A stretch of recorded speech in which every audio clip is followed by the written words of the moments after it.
ഓം ശ്രീ ഗണേശ ശാരദാ ഗുരുഭ്യോ നമ. ഓം ലക്ഷ്മീ ക്ഷീരസമുദ്രരാജതനയാം ശ്രീരംഗധാമേശ്വരീം ഭാസീഭൂതസമസ്തദേവവനിതാം ലോകൈകദീപാങ്കുരാം ശ്രീമന്മന്ദകടാക്ഷലബ്ധവിഭവബ്രഹ്മേന്ദ്രഗംഗാധരാം താം ത്രൈലോക്യകുടുംബിനീം സരസിജാം വന്ദേ മുകുന്ദപ്രിയാം. ഓം ശ്രീ മഹാലക്ഷ്മിയൈ നമഃ. കനകധാരാ സ്തോത്രത്തിൻ്റെ വ്യാഖ്യാനത്തിലേക്ക് ഏവർക്കും സ്വാഗതം. കനകധാരാ സ്തോത്രത്തിലെ നമസ്കാര മന്ത്രങ്ങളിലൂടെയാണ് നമ്മൾ കടന്നു പോകുന്നത്. ശരിക്കും ശ്ലോകങ്ങൾ 11 മുതൽ 15 വരെയുള്ള അമ്മയെ നമസ്കരിച്ചുകൊണ്ടുള്ള സ്തുതി, ആ ശ്ലോകങ്ങൾ ഈ സ്തോത്രത്തിൻ്റെ ചൈതന്യത്തെ ഉൾക്കൊള്ളുന്നു എന്നാണ് പറയുന്നത്. അമ്മയുടെ കടാക്ഷവീക്ഷണം നമ്മളിലേക്ക് പതിക്കുകയും അങ്ങനെ ഐശ്വര്യവും സമൃദ്ധിയുമൊക്കെ നിറഞ്ഞ് അമ്മയുടെ പൂർണ്ണാനുഗ്രഹത്തിന് പാത്രീഭൂതനാകുവാൻ വേണ്ടി അമ്മയെ നമസ്കരിക്കുന്ന ശ്ലോകങ്ങളാണ് 11 മുതൽ 15 വരെ. അതിലെ 12ഉം 13 നമ്മൾ കഴിഞ്ഞ ക്ലാസ്സിൽ നോക്കാൻ സാധിച്ചു.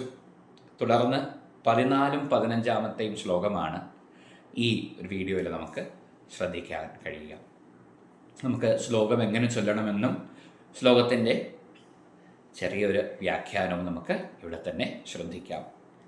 ശ്ലോകം: നമോസ്തു ദേവ്യൈ ഭൃഗുനന്ദനായൈ നമോസ്തു വിഷ്ണോരുരസിസ്ഥിതായൈ നമോസ്തു ലക്ഷ്മ്യൈ കമലാലയായൈ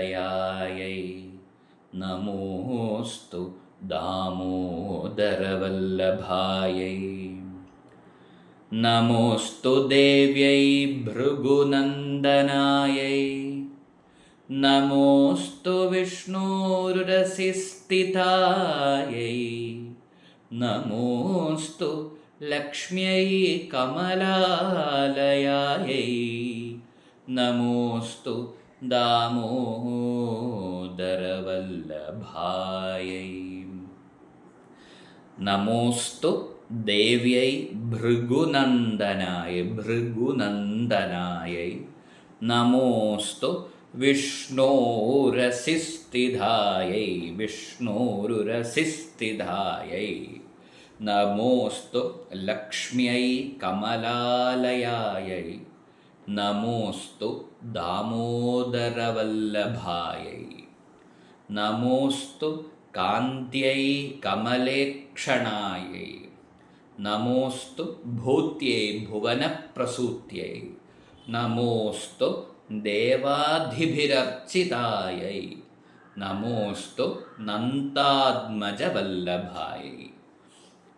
15-ാമത്തെ ശ്ലോകം: നമോസ്തു കാന്ത്यै കമലേക്ഷണായൈ നമോസ്തു ഭൂത്यै ഭുവനപ്രസൂത്यै നമോസ്തു ദേവാധിഭിരർച്ചിതായൈ നമോസ്തു നന്ദാത്മജവല്ലഭായൈ.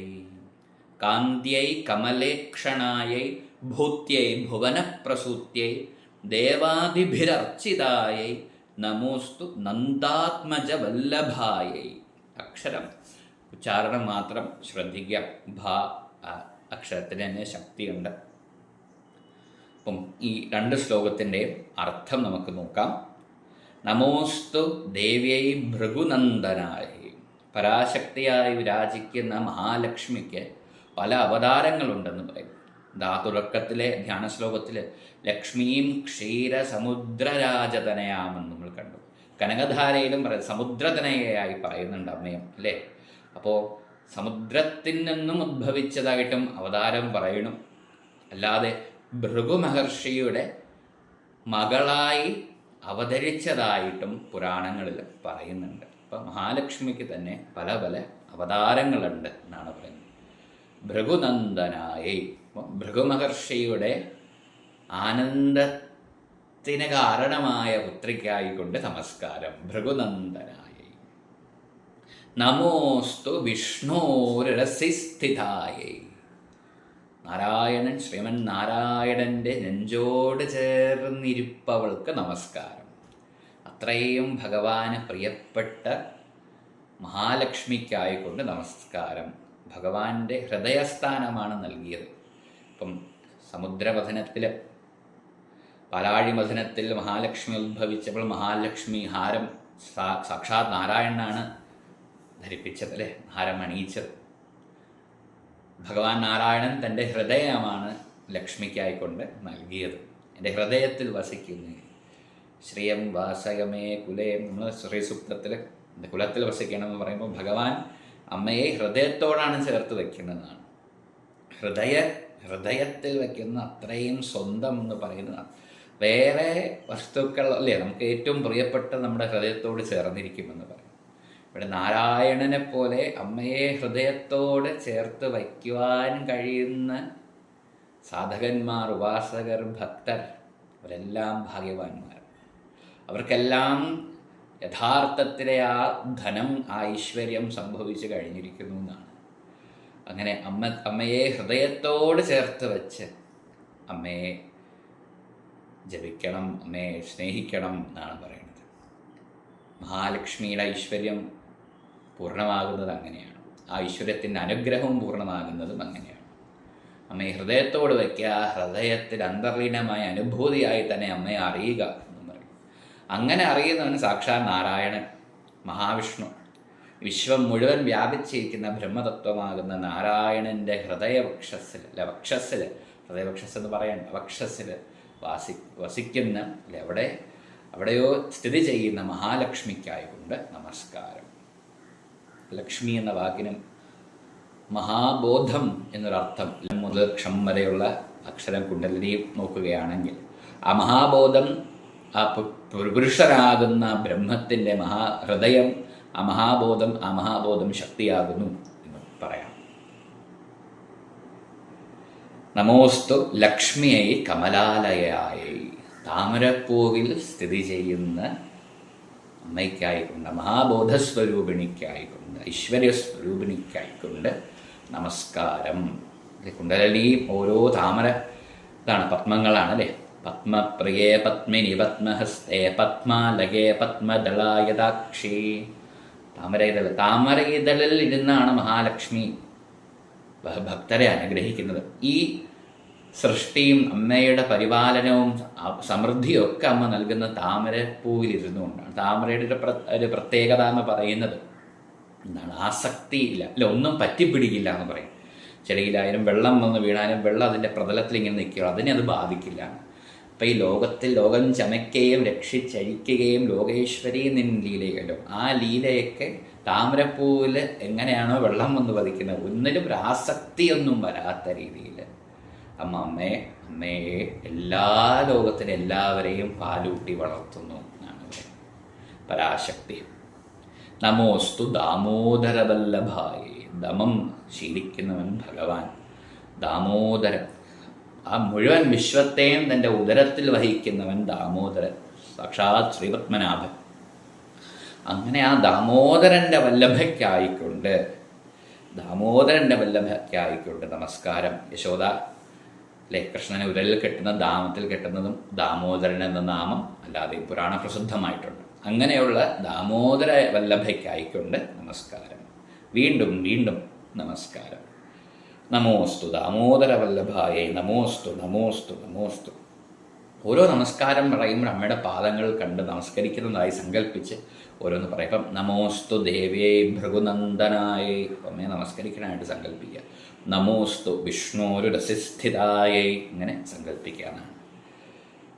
അടുത്ത ശ്ലോകം നമോസ്തു കാന്ത്യൈ കമലേക്ഷണായേ. രണ്ട് രീതിയിൽ കമലാലയൻ കമലേക്ഷണവുമായിട്ട്. കമലക്ഷണം എന്ന് പറയുമ്പോൾ താമര കണ്ണുകളോടുകൂടിയവൾ ആകുന്ന കാന്തി സ്വരൂപമായി വിരാജിക്കുന്നവൾക്ക് നമസ്കാരം എന്നാണ്. യാ ദേവി സർവഭൂതേഷു കാന്തിരൂപേണ സംസ്ഥിത. കാന്തിരൂപത്തിലുണ്ട്, എല്ലാ കാന്തിയായിട്ടും ഇവിടെയൊക്കെ നമുക്ക് കാണാൻ കഴിയുന്ന കാന്തിസ്വരൂപമായി. പ്രകാശം, നിറം, ഇതൊക്കെ ഒരു കാന്തി. കാന്തി എന്ന് ഭംഗിയാണെന്നല്ലേ കാന്തി എന്ന് പറയുന്നത്.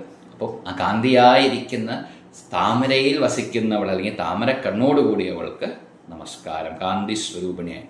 ഭൂത്യൈ ഭുവനപ്രസൂത്തെ, സമസ്ത പ്രപഞ്ചത്തെയും പ്രസവിച്ചവൾക്ക്, സമസ്ത പ്രപഞ്ചത്തെയും സൃഷ്ടിച്ചവൾക്ക്, സമസ്ത ഭുവനത്തിൻ്റെ മാതാവായി വിരാജിക്കുന്ന ഐശ്വര്യവതിക്കായിക്കൊണ്ട് നമസ്കാരം.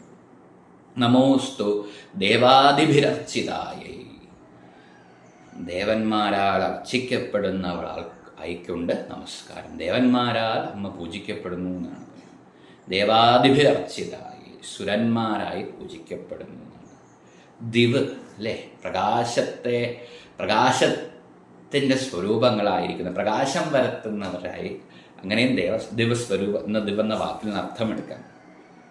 പ്രകാശബുദ്ധിയോടുകൂടിയവളാൽ അർച്ചിക്കപ്പെടുന്നവൾക്ക് നമസ്കാരം. നമോസ്തു നന്ദാത്മജവല്ലഭായൈ, നന്ദനനാകുന്ന സാക്ഷാത് മഹാവിഷ്ണു നന്ദനന്ദനായി അവതരിച്ച സാക്ഷാത് ഗോപികാവല്ലഭൻ്റെ വല്ലഭയ്ക്കായിക്കൊണ്ട് നമസ്കാരം. അല്ലേ, ശ്രീകൃഷ്ണ ഭഗവാന്റെ, വിഷ്ണു ഭഗവാന്റെ വല്ലഭയായി വിരാജിക്കുന്ന സാക്ഷാത് മഹാലക്ഷ്മി അമ്മയ്ക്കായിക്കൊണ്ട് നമസ്കാരം. ഇത്രയുമാണ് നമസ്കാര ശ്ലോകങ്ങൾ. കനകധാരാ സ്തോത്രത്തിലെ നമസ്കാര ശ്ലോകങ്ങളാകുന്ന 11 മുതൽ 15 വരെയുള്ള ശ്ലോകങ്ങളിൽ നമുക്കിവിടെ ശ്രദ്ധിക്കുവാനുള്ളത്. ഏറ്റവും പ്രധാനമായ ഈ സ്തോത്രത്തിൻ്റെ ചൈതന്യമാണ് ഈ ശ്ലോകങ്ങളിൽ ഉൾക്കൊള്ളുന്നത്.